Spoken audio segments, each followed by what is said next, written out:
Partie 1. En 18 ans, un seul homme a terrorisé l'Amérique avec des bombes parfaites. Theodore Kaczynski était un génie des mathématiques formé à Harvard. Mais il haïssait la technologie moderne. Il voulait détruire la civilisation industrielle. Il fabriquait ses bombes à la main. Chaque composant était soigneusement choisi. Aucune trace d'ADN, aucune empreinte digitale. Il envoyait ses colis piégés par la poste. Professeur d'université, dirigeant d'entreprises technologiques, pilote d'avion, 3 morts, 23 blessés, 0 indice.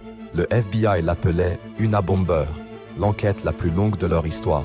50 millions de dollars dépensés. Pendant des années, il resta invisible. Il narguait les autorités avec des lettres cryptiques. Il semblait insaisissable.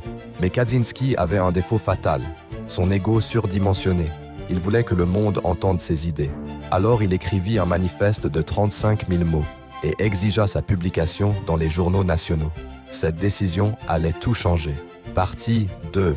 Le manifeste de Kaczynski fut publié dans le Washington Post. Des millions d'Américains lurent ses théories anti-technologie. Mais une personne reconnut quelque chose de familier. David Kaczynski, le frère de Théodore.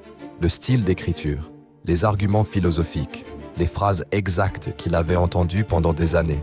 Déchiré entre loyauté familiale et conscience morale, David contacta le FBI. Les agents fouillèrent la cabane isolée de Théodore dans le Montana.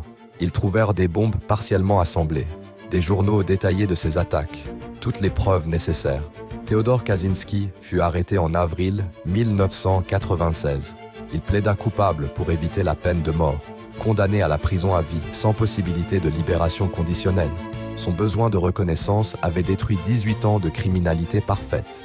L'affaire Una Bomber reste un rappel troublant. L'intelligence brillante peut devenir dangereuse quand l'ego dépasse la prudence.